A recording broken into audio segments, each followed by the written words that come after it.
Assalamualaikum warahmatullahi wabarakatuh. Waalaikumsalam. Salam integritas untuk sahabat Al-Fida TV yang mulia dan bahagia. Cerdas cendikia bersama Al-Fida. Fikir, zikir, fikir, zikir. Bismillah. Allahu Akbar.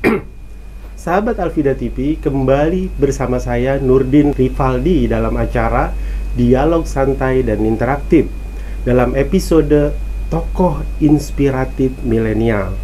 Acara ini dikemas dalam bentuk dialog yang santai dan interaktif yang menampilkan sisi positif dan pribadi sukses seorang tokoh serta menggali keilmuan dan kompetensi yang dimilikinya sehingga bisa menginspirasi dan memberikan pencerahan pada kaum muda milenial.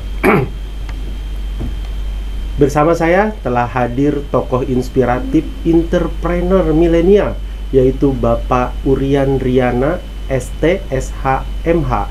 Beliau adalah pengusaha muda yang sukses dengan memiliki beberapa perusahaan berupa PT, CV, dan juga yayasan, serta beliau sekaligus sebagai Ketua Praksi PKS DPRD Kabupaten Bekasi dengan segudang pengalaman pekerjaan di PT-PT ternama di Indonesia, yang tentunya kiprahnya mampu memberikan pencerahan dan keteladanan bagi kita kaum muda milenial.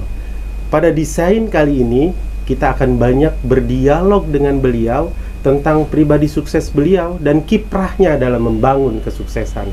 Dan insya Allah dalam 1 jam ke depan kita akan berdialog dengannya dengan penuh kualitas, insya Allah, mudah-mudahan. Assalamualaikum warahmatullahi wabarakatuh. Waalaikumsalam. Gimana, sehat Bang Urian? Alhamdulillah, sehat walafiat. Lagi nggak sibuk nih sekarang ya? Ya, kalau disibuk-sibukkan sih namanya kita punya aktivitas gitu. Pasti sibuk begitu. Karena memang diundang oleh Pak Nurdin Rivaldi, kan untuk hadir di desain ini, ya saya hadir. Oke, keren. Berarti memang mengkhususkan waktunya untuk kita nih ya. Betul, insya Allah. Luar biasa pemirsa. Bang Urian di tengah kesibukannya, tapi dia mau menghadirkan waktunya untuk kita semua. Oke, Bang Urian silakan. Saya manggil abang aja ya biar familiar ya. Silakan dikenalkan Bang Urian. Siapa abang, prestasinya bagaimana, kerjanya di mana dan sebagainya. Silakan.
Ya. Assalamualaikum warahmatullahi wabarakatuh.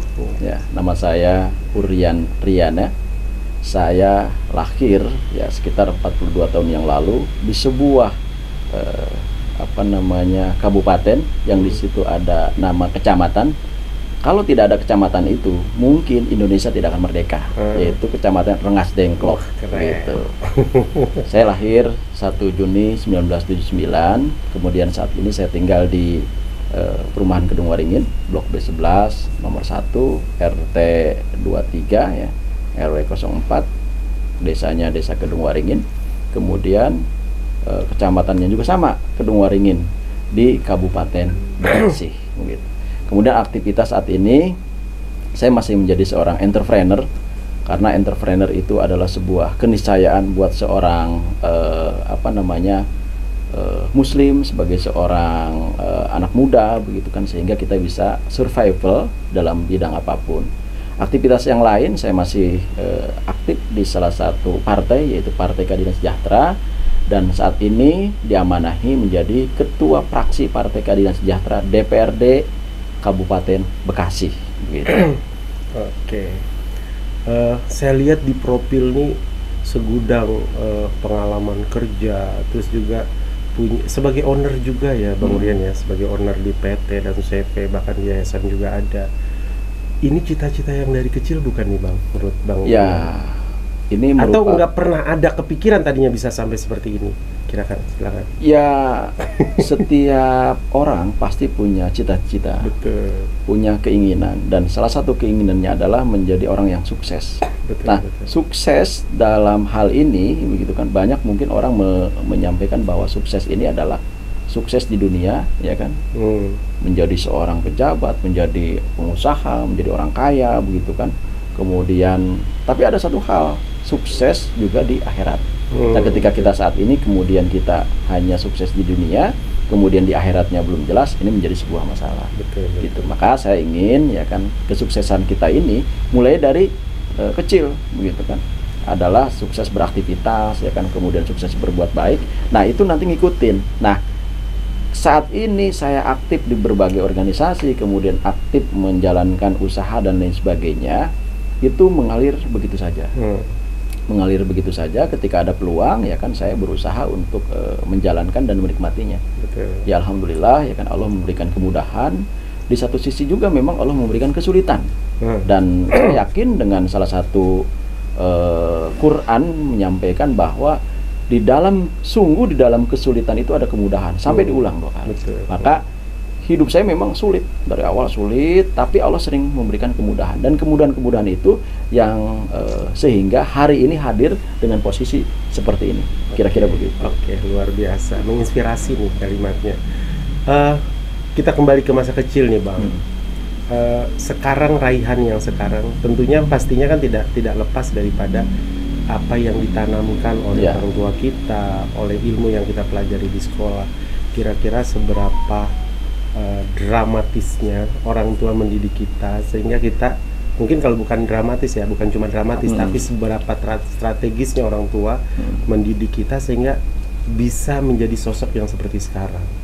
Orang tua saya itu sering menyampaikan kepada saya dari kecil sampai hari ini, ada 2 kata yang terinspirasi. Yang pertama adalah kamu harus baik terhadap orang lain. Baik terhadap orang lain.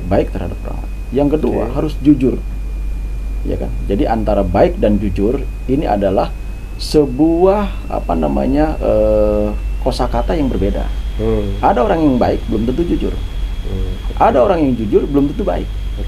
Nah, ketika kosakata ini digabung, maka akan menjadi sebuah, ya kan, fenomena yang luar biasa. Nah, ajaran ini sering disampaikan ibu saya, sering disampaikan bapak saya, begitu kan, orang tua saya, sehingga saya tidak boleh menjolimi orang lain dalam hal apapun. Tapi kita juga nggak boleh dong dizolimi orang lain. Iya. Nah, satu hal dulu, kita tidak boleh menjolimi orang lain. Ketika kita tidak menjolimi orang lain, kemungkinan kecil orang lain akan menjolimi kita. Begitu. Karena kitanya udah baik. Kita udah baik lagi. Begitu. Ya, kira-kira begitu. Kayak seperti kita menanam padi lah ya. Kita menanam padi di sawah, kita menanam padi doang. Ternyata yang tertanam, yang tumbuh bukan hanya padi.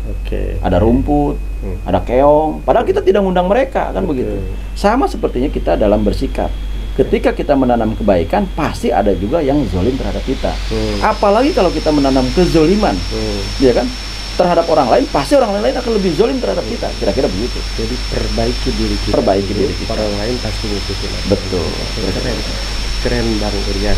Nah, tadi ya saya lihat, kalau lihat pengalaman kan inspirasi orang tua dapat, tapi saya lihat dengan segudang tadi apakah apa owner, terus dengan segudang juga kerja di tempat-tempat yang ternama dan sebagainya. Menurut saya ini bukan hal yang biasa, tapi bisa jadi menjadi luar biasa. Dan ini sangat juga berhubungan tentunya dengan aktivitas kita selama sekolah. Tuh. Nah, kira-kira Bang Urian di sekolah atau di kuliah gitu, kira-kira ikut nggak dalam aktivitas kemahasiswaan dan aktivitas OSIS misalnya, atau bagaimana nih peran di sekolah pada saat itu? Ya, saya kebetulan sejak SD ya kan sampai kuliah saya aktif di berbagai organisasi. Ada organisasi yang dulu sering saya sukai itu adalah pramuka. Jadi pramuka ini saya sukai karena di situ ada kedisiplinan, ya. Kemudian di situ juga ada orang diajarkan kejujuran. Bahkan yang namanya Dasa Dharma saat itu saya hafal banget gitu kan, sama Trisatya. Tapi kalau sekarang masih hafal nggak? Insya Allah, tapi insya saya nggak Allah perlu tanya. Nah kan, ketika kita berorganisasi di pramuka, kemudian di OSIS tingkat SMP gitu kan, kemudian di STM Negeri Karawang saat itu ya kan, saya sering aktif, bahkan bukan hanya di pramuka dan OSIS. Setelah itu ada Rohani Islam, kemudian ada Pelajar Islam Indonesia, yang mungkin di situ kita sering berinteraksi dengan banyak orang sehingga kita bisa menilai ya kan orang yang baik itu seperti apa kriterianya. Betul. Nah kemudian dari situ karena kita sering berinteraksi dengan mereka, akhirnya mereka mengajarkan kepada kita tentang kebaikan, dan kita juga akan menyerap inspirasi dari mereka yang sampaikan kepada kita. Betul. Tanpa ya kan kita istilahnya sadari gitu kan, maka etika, tata krama ya kan dan lain sebagainya itu menjadi sebuah bagian dalam kehidupan. Betul. Secara otomatis kira-kira. Aktivitas sudah, terus profesi juga tadi sudah kita singgung dan sebagainya. Cuma saya ingin pertajam di ownernya sebagai owner di PT dan CP yang Bang Urian punya sekarang. Tentunya itu kan ada proses ya Bang ya, nggak ujuk-ujuk kita dapat itu terus kita sekarang stabil dan menghasilkan di situ menjadi prestise kita dan prestasi kita di situ. Tentu ada proses. Nah kira-kira proses yang Abang lalui bagaimana, jatuh bangunnya gitu mungkin, sehingga bisa eksis apalagi di tengah pandemi gitu loh. Di saat semua orang gulung tikar, tapi kelihatannya Bang Urian santai-santai saja nih gitu, nggak kayak ada tanda-tanda gimana. Nah kira-kira gimana tuh Bang Urian pertama bangun ini? Dimulai ya usaha itu ketika saya bekerja di sebuah perusahaan grup Asahi ya kan, Asahi Glass, perusahaan Jepang. Saat itu perusahaan itu kemudian tutup ya, karena memang tutupnya itu karena perubahan teknologi yang tadinya tabung TV itu pakai kaca kemudian menjadi LCD ya kan, kemudian menjadi LED, maka perusahaan itu tutup. Nah setelah tutup semua karyawannya di PHK. Nah pada saat di PHK saya berpikir saya mau usaha apa ya gitu. Kemungkinan besar saya kerja lagi ke perusahaan ya kan, jarang perusahaan seperti yang saya masuki saat itu gitu. Maka saya berpikir kita menjadi wira swastawan aja, menjadi seorang entrepreneur gitu kan. Nah karena memang menjadi seorang entrepreneur itu ternyata tidak mudah. Saya istilah saat itu jatuh bangun lah ya kan. Kalau mungkin orang jatuh kagak bangun lagi ya tewas kali ya. Jadi jatuh bangun, jatuh bangun lagi gitu kan, jatuh bangun lagi. Sampai akhirnya saya membuat sebuah pemikiran, mungkin ini harus ada sebuah legalitas.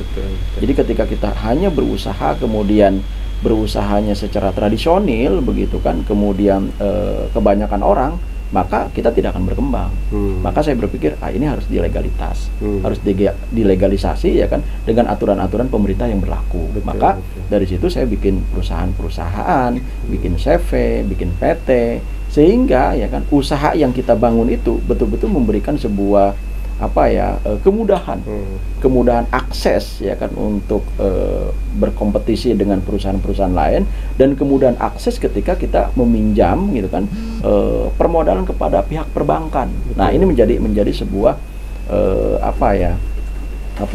permulaan awal sehingga kita saat ini usaha menjadi jalan gitu. Nah tadi usaha ini Bang Urian kan pasti ada bidang-bidang tertentu yang lebih digarap gitu ya, ada bidang ekonomika atau bidang apalah. Nah kira-kira yang sekarang loading bahkan menjadi menjadi unggulannya gitu? Kira-kira di bidang apa nih Bang? Ya, ada dua hal sih sebetulnya. Ya kan, yang saya sedang geluti yaitu adalah ya kan masalah jasa konstruksi begitu kan. Jasa konstruksi. Berarti Alfida kalau membangun bisa nih? Bisa kita bantu. Jasa konstruksi itu kan, yang di dalamnya juga kita punya ya para perencana itu kan, di bidang-bidang perencanaan bangunan gitu kan. Kemudian perencanaan jalan, bahkan kita jembatan gitu. Dan kita juga ya kan ada perusahaan yang memang di bidang developer. Ya kan, di bidang developer perumahan gitu kan, bangun rumah-rumah kayak gitu. Dan saya juga punya yayasan-yayasan. Jadi di satu sisi kita menghasilkan profit oriented, ada ya kan lembaga khusus yang kita bikin ya kan bersama istri saya dan saudara-saudara, yayasan-yayasan. Untuk apa? Untuk menampung CSR. CSR-nya itu di ke situ kan, kemudian kita bangun begitu kan. Kemudian kita bikin sekolah. Nah, sekolah itu ada yang memang gratis, begitu, ada yang berbayar. Jadi keuntungan itu 2,5% dari usaha yang saya lakukan ini ya kita mensubsidi sekolahan. Gitu. Sehingga ketika ada ya kan orang tua siswa yang tidak mampu, kita bisa membantu mereka begitu kan. Terutama yang yatim, kemudian yang miskin kita bantu. Oke, Bang, keren. Saya ingin lagi lihat ke perumahan nih, properti. Tadi kan Abang nyebut salah satu bidang adalah bidang properti ya. Dalam kondisi pandemi sekarang, kira-kira bagaimana tuh Bang perkembangan properti sekarang? Ya, dengan masa pandemi sekarang ini properti agak sedikit turun. Terpengaruh ya? Terpengaruh, karena memang properti itu akan naik ketika ada yang beli. Gitu kan, sama lah, usaha apapun itu akan naik, akan stabil, akan bisa survive ketika memang ada konsumennya, pembelinya. Nah, dengan era pandemi seperti ini, hampir seluruh properti mengalami penurunan. Bukan 30-40%, bahkan 50%. Mereka yang beli itu, ya kan, mereka yang beli properti saat ini adalah orang yang memang memiliki penghasilannya stabil. Gitu, memiliki penghasilan yang stabil. Nah, ketika saat ini ya kan para pengusaha properti kemudian mengalami penurunan, itu bukan dari prospeknya yang kurang baik begitu, ya kan, prospeknya kurang baik. Karena kenapa? Yang belinya itu kan rata-rata konsumennya karyawan. Karyawan. Kalau mungkin saat ini yang masih bertahan cukup baik itu properti yang memang ya kan rumahnya itu tipe RS, karena lebih murah, lebih terjangkau gitu ya kan. Nah, rumah-rumah yang tipenya estate, yang lebih mewah begitu, itu biasanya dibeli sama orang-orang yang memang sudah punya rumah 2, 3 dan seterusnya. Biasanya orang yang baru beli punya rumah itu adalah rumah yang pertama itu adalah orang-orang yang memang dia karyawan biasa, dia akan beli rumah biasa gitu. Tetapi rumah yang kedua, ketiga biasanya orang-orang yang memang sudah memiliki investasi yang cukup besar, dia sudah memiliki penghasilan yang cukup besar, maka dia akan beli rumah tersebut. Tetapi karena ya kan kondisi pandemi seperti ini, hampir semua ya kan kegiatan bisnis kecuali ya kan IT yang di bidang internet begitu, media sosial dan lain sebagainya, kemudian makanan begitu, sama pergudangan yang saat ini masih bisa bertahan gitu. Tetapi untuk bisnis-bisnis yang lain di semua luar terpengaruh. Itu semua terpengaruh. Sekolahan seperti mungkin Alfida ya kan tidak ada pembelajar. Saya juga sama stop. Sedangkan setiap bulan kita harus gaji. Kita harus gaji guru, kita harus gaji ya kan karyawan yang lain, TU dan lain sebagainya, security gitu kan. Tetapi ya bisnis-bisnis yang lain juga seperti ya kan pabrik-pabrik juga sekarang yang masuk itu 25%. Ya kan? Pabrik masuk 25%. Sisanya mereka WFH gitu kan. Mereka kerja di rumah begitu. Kemudian bisnis-bisnis yang lain kayak transportasi dan lain sebagainya semua stop. Ya kan? Bis juga menurun ya kan. Kereta juga menurun ya kan. Kemudian apalagi yang namanya pesawat terbang begitu. Karena pesawat terbang ya ke Bali dan sebagainya. Orang Bali juga melakukan lockdown begitu. Nah, hampir semuanya menurun. Dan yang saat ini masih bertahan adalah makanan, ya kan. Orang yang bisnis di bidang makanan itu tetap dia bisa survive walaupun memang tidak sehebat tahun-tahun sebelumnya, begitu kan. Sebelum era pandemi COVID-19. Gitu. Ini karena kita penonton Alfida TV banyaknya siswa nih Bang. Ada SMA, SMK, SMP juga. Tentunya kan orang-orang yang kita ajak diskusi ngobrol di Alfida TV ini adalah orang-orang yang punya reputasi kesuksesan. Betul. Nah, makanya kita ingin menularkan itu kepada anak-anak kita. Kira-kira pesan abang nih kepada anak-anak kita, anak-anak sekolah kita, bagaimana cara mereka membangun jiwa entrepreneur sejak dini? Kira-kira prosesnya yang harus dilalui oleh mereka seperti apa kira-kira, Bang? Ya, pesan saya sih kepada para milenial ya, bahwa ketika kita ingin sukses, satu hal, disiplin dan kerja keras. Oke. Ya kan?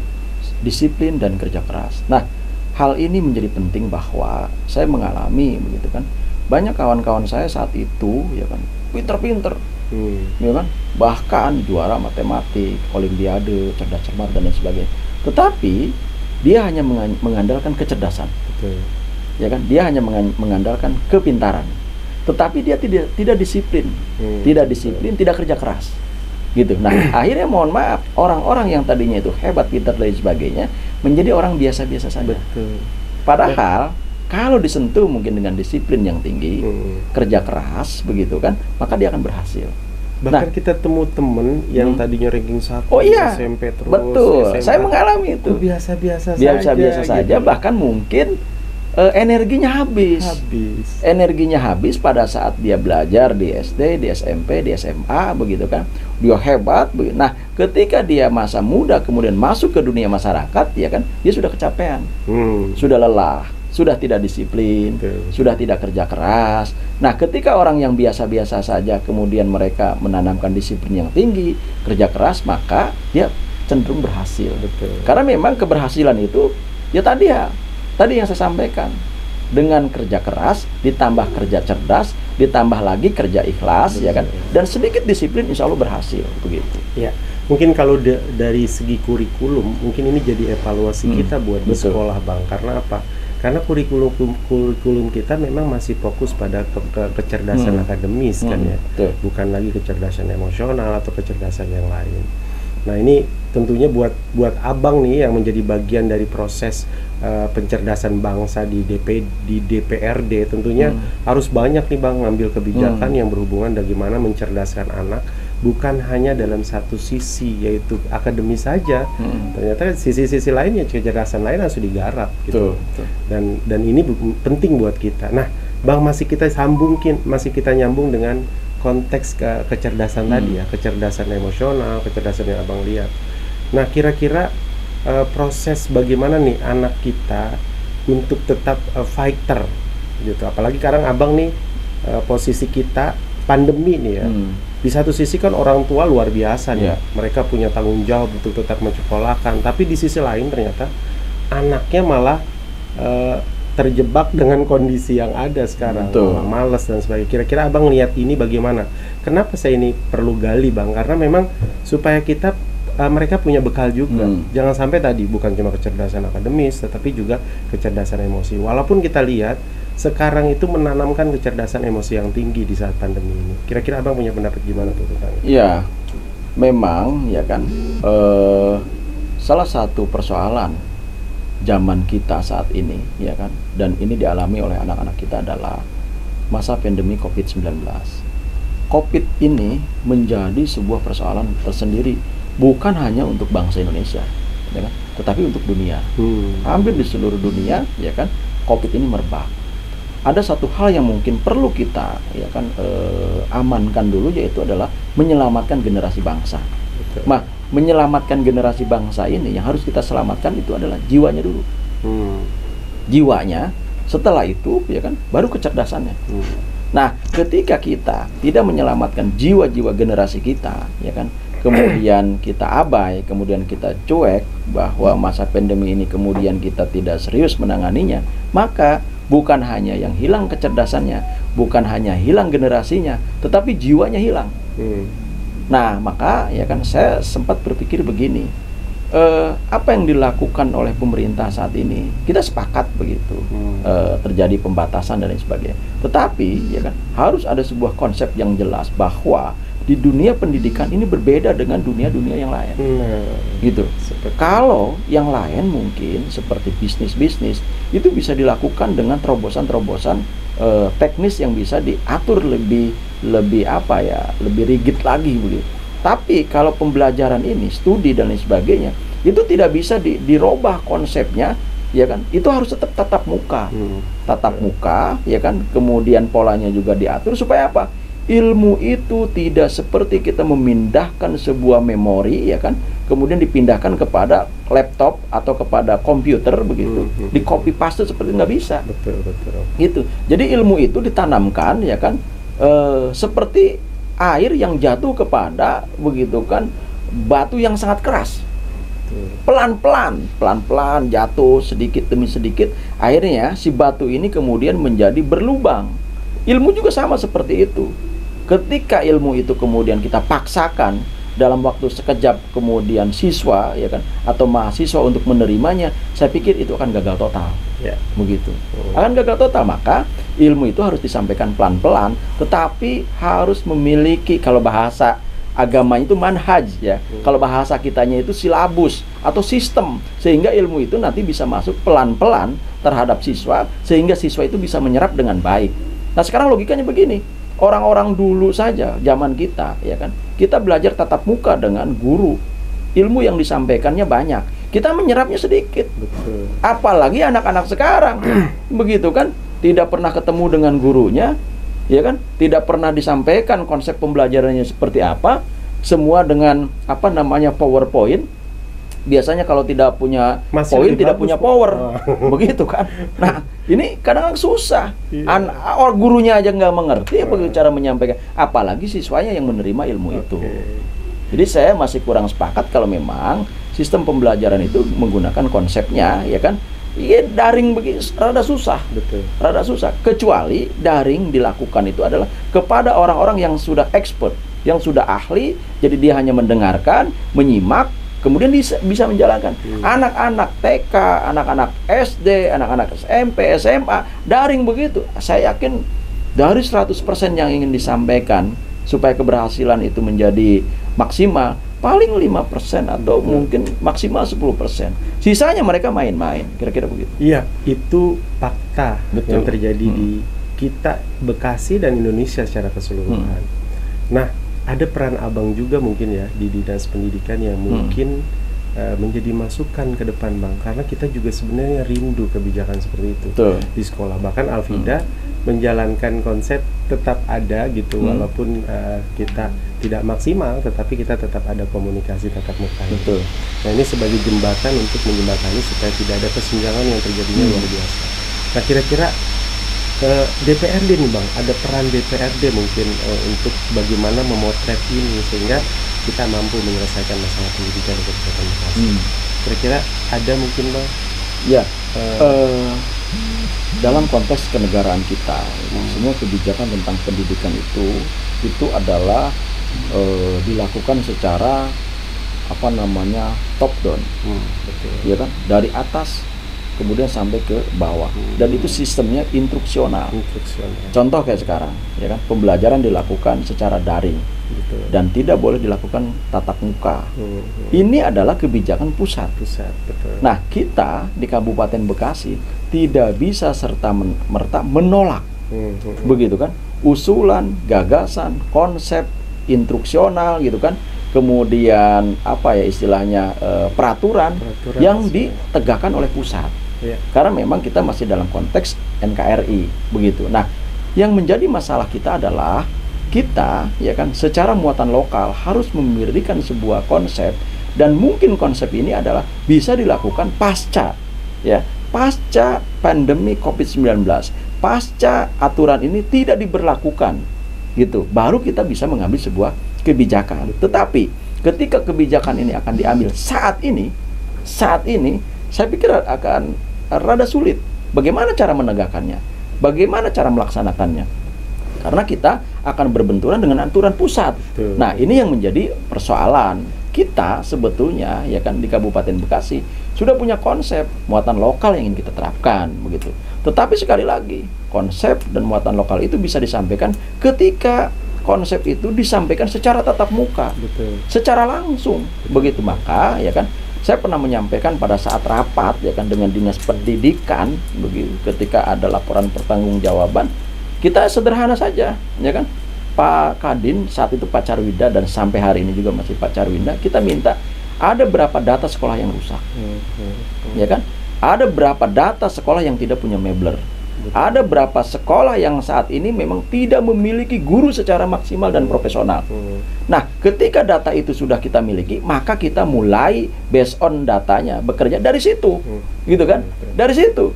Jadi kita tidak mungkin, mohon maaf, saat ini kita ada anggaran, contoh ya kan, ada 800 miliar, kita akan lakukan ini, itu, dan lain sebagainya. Padahal yang dilakukannya itu tidak menggunakan data. Dia bangun sekolah, bukan sekolah yang mau rubuh. Ya kan, sekolah yang masih bagus dibangun, ditambahin lokalnya, begitu kan, ditambah meblernya. Padahal ada sekolah yang mau rubuh nggak dibangun, ada sekolah yang tidak punya mebler, gitu kan, tidak dibeliin meblernya. Belajar dengan apa mereka? Dia belajar dengan apa? Ada sekolah yang tidak punya guru, gurunya minim sekali, begitu kan. Tetapi penambahan guru itu dilakukan buat sekolah-sekolah yang lain. Nah, maka ketika kita mengambil sebuah kebijakan harus menggunakan data. Data ini menjadi penting sebagai dasar pemikiran kita. Oke. Tadi tentang properti, juga tentang profesi Bang Urian juga udah kita bahas. Ada satu nih Bang yang perlu kita pertajam lagi, tentang kepemimpinan.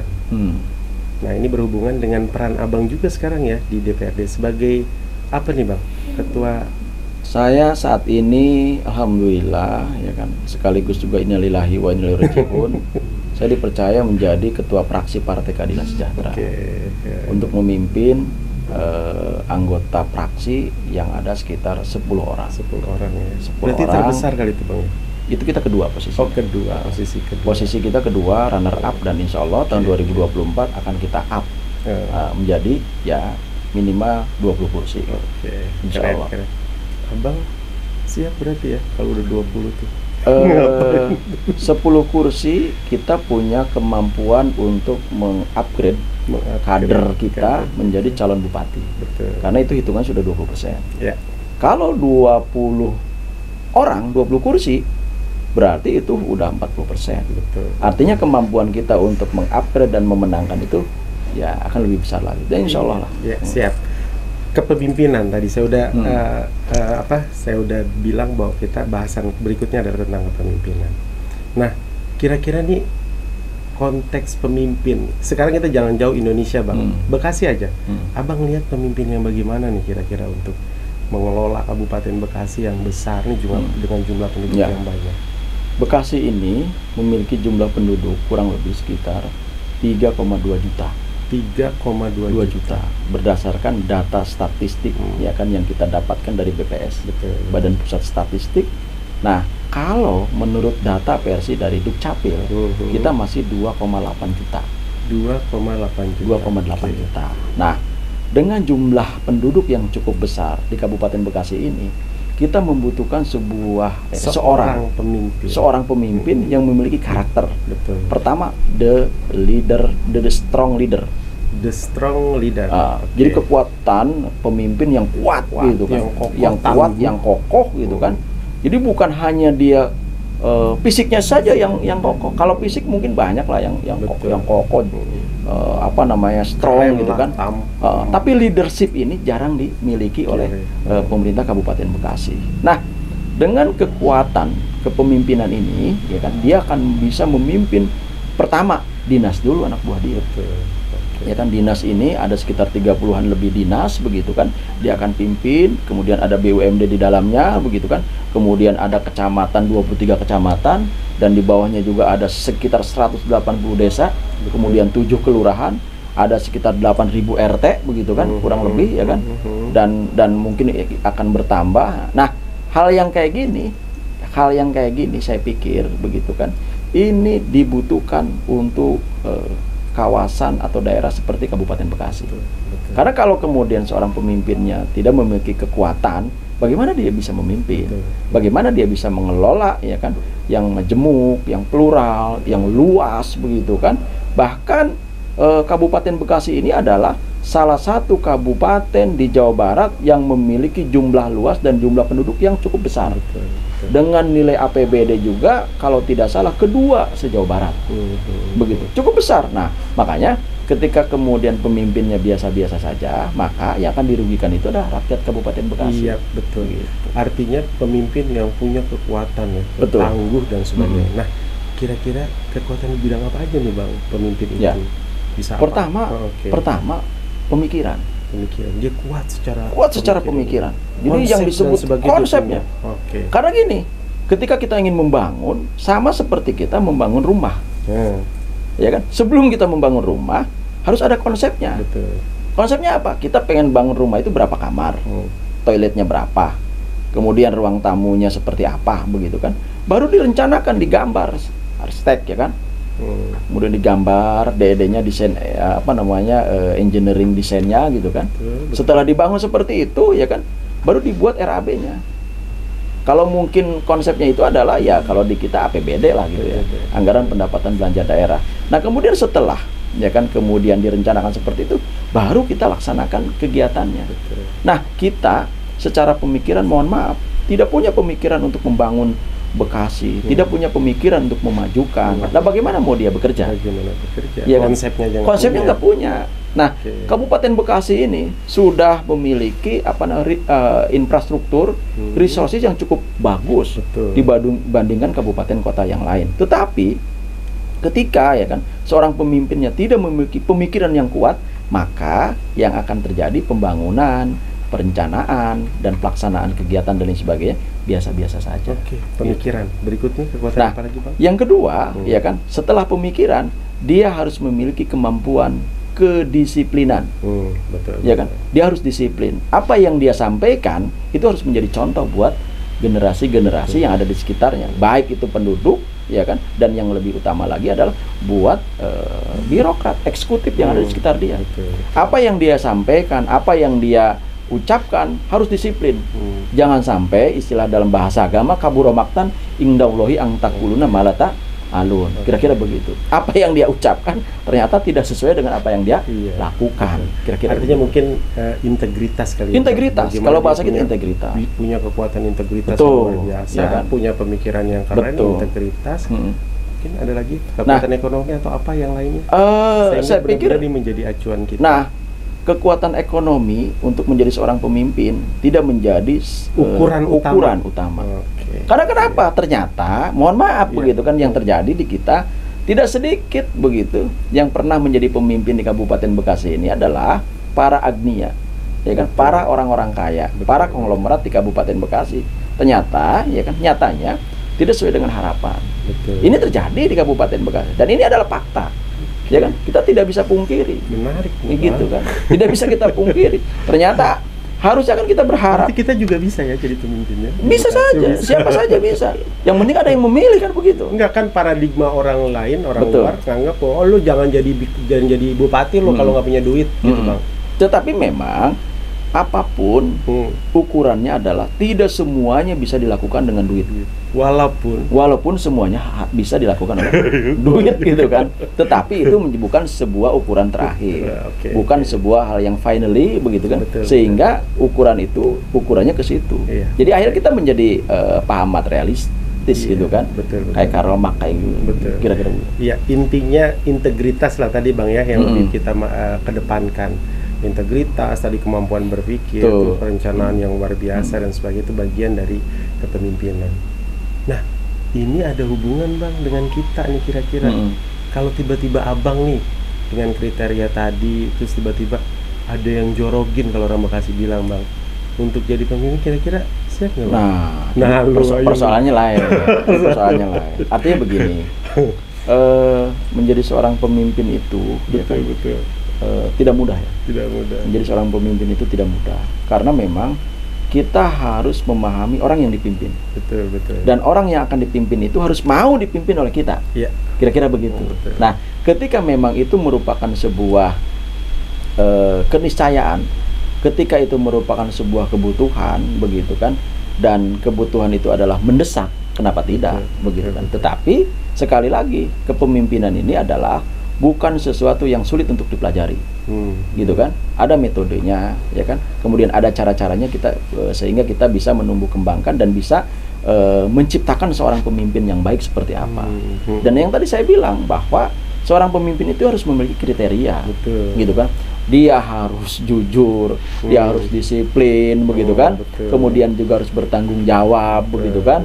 Kemudian juga ya memiliki kapasitas, gitu kan? Memiliki integritas. Jadi bukan hanya apa adanya.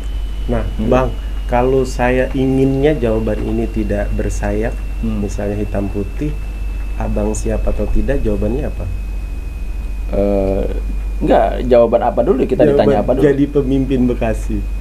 Ya saat ini saya sih sudah merasa sudah menjadi pemimpin, minimal buat keluarga saya dan pribadi. Begitu. Jadi insya Allah lah ya Bang ya, bagaimanapun kondisi ke depan kita, ketika kita dibutuhkan, kita siap membangun Bekasi. Insya Allah. Insya Allah. Ketika memang itu dibutuhkan, ya kan, kemudian masyarakat Bekasi juga menginginkan begitu, ya kita siap untuk berkontribusi buat Kabupaten siap Bekasi. Abang. Nah, saya ingin buat anak-anak kita nih Bang, karena kita kan bukan cuma mikirin kita ya, ke depan kita bagaimana dan sebagainya.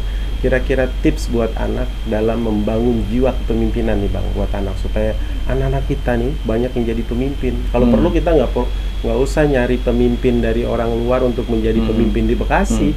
Dari orang kita, orang Bekasi bisa memimpin Bekasi. Kira-kira tips buat anak-anak kita gimana Bang? Ya. Terutama anak-anak kita nih untuk SMA, SMK dan sebagainya. Tips buat anak-anak itu sederhana sebetulnya. Yang pertama ya kan, nih, ajarkan kepada mereka ini adalah ya kan integritas. Ya kan, integritas. Jadi integritas itu di dalamnya ada jujur, ada kedisiplinan, ya kan, kemudian ada tanggung jawab, begitu kan. Nah, kemudian yang kedua, ya kita ajarkan kepada dia selain integritas itu adalah ya kan istilahnya dia kemampuan untuk memberikan solusi. Gitu. Jadi gini, diajarkan kepada mereka ya kan untuk memberikan solusi. Contoh ketika ada sebuah persoalan, anak-anak itu diberikan soal, bukan hanya soal tentang teori-teori keilmuan gitu kan. Ada teori-teori kemasyarakatan yang diberikan kepada mereka sehingga anak-anak itu bisa menciptakan solusinya. Iya. Kurikulum ini ada kurikulum tematik nih. Iya, tematik. Kadang-kadang kan mohon maaf, kita lebih menjejalkan kepada mereka itu adalah penyelesaian secara teori keilmuan. Tetapi ya di dalam tematik begitu kan. Nah, sekarang memang udah ada nih persoalan-persoalan yang memang bisa diselesaikan oleh anak-anak. Nah, di situ ya kan anak-anak itu akan berusaha untuk menjadi seorang pemimpin. Pemimpin itu adalah ya kan bisa menyelesaikan problem solving. Gitu kan. Nah, ketika mohon maaf calon pemimpin atau pemimpin ketika dihadapkan dengan sebuah masalah, kemudian dia ragu untuk bisa menyelesaikannya, kemudian dia juga bingung untuk menyelesaikannya, kemudian dia juga tidak punya kapasitas untuk membereskannya. Saya pikir dia akan deadlock di situ.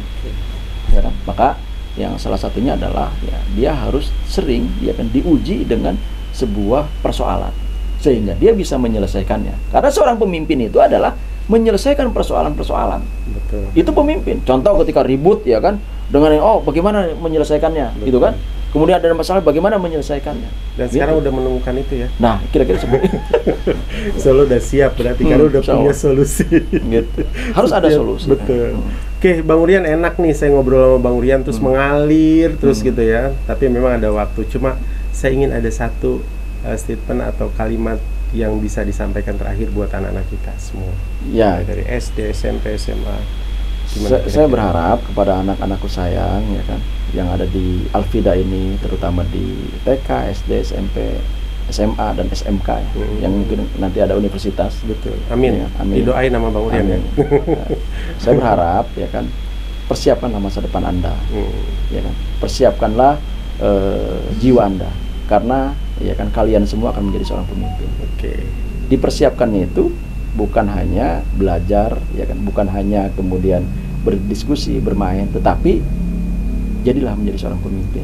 Minimal untuk jiwa-jiwanya saat ini.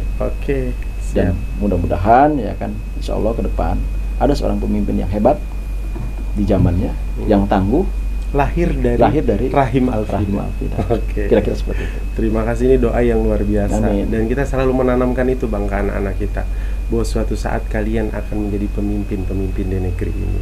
Bisa jadi presiden, bisa jadi bupati, gubernur dan sebagainya. Dan itu selalu kita tanamkan. Mudah-mudahan didoain nih Bang Urian nih, supaya kita benar-benar akan melahirkan pemimpin yang luar biasa.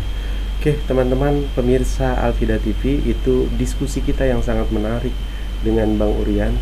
Kayaknya kalau saya boleh minta waktu lagi, nanti akan kita teruskan lagi nih dalam event yang lain. Siap. Siapa tahu ke depan udah jadi pemimpin Bekasi. Amin. Kan? Amin. Mudah-mudahan. Itu saja dari saya. Kita ucapkan bersama ya Bang. Tadi fikir zikir bismillah sebelum kita tutup. Saya bilang cerdas cendekia bersama Al-Fida. Fikir zikir bismillah. Allah Akbar. Oke, siap ya. Siap. Cerdas cendekia bersama Al-Fida. Fikir zikir bismillah. Allahu Akbar. Ya, dari saya akhiri. Billahi taufiq wal hidayah. Assalamualaikum warahmatullahi wabarakatuh. Waalaikumsalam warahmatullahi wabarakatuh.